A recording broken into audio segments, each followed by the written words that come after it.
While more speculation has been raised on the reasons for NATO's intervention in Libya. And as RT's Laura Emmett reports, the organisation may have been trying to prevent Gaddafi from burying the American buck.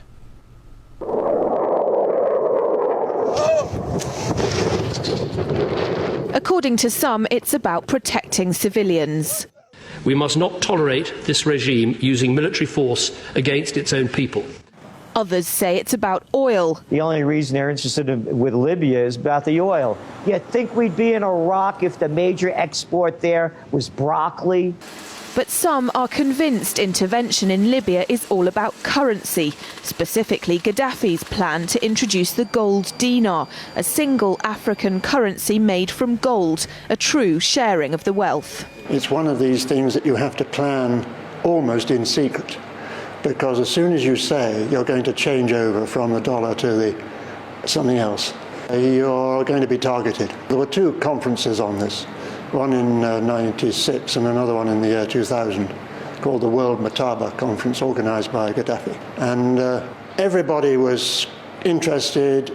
I think most countries in Africa were keen. Gaddafi didn't give up. In the months leading up to the military intervention, he called on African and Muslim nations to join together to create this new currency that would rival the dollar and euro.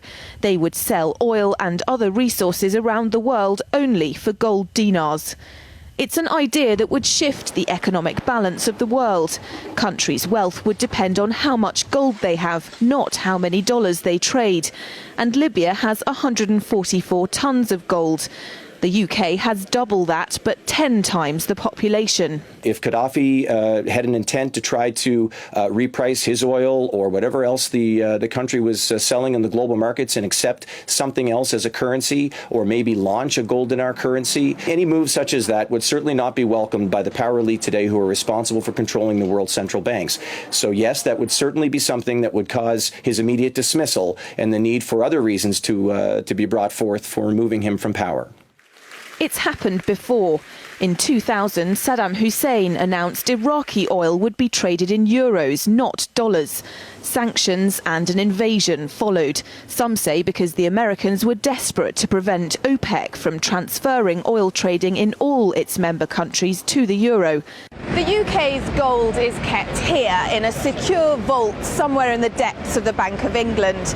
As in most developed countries, there's not enough to go around. But that's not the case in places like Libya and many of the Gulf states. A gold dinar would have given oil-rich African and Middle Eastern countries the power to turn around to their energy-hungry customers and say, sorry, the price has gone up and we want gold.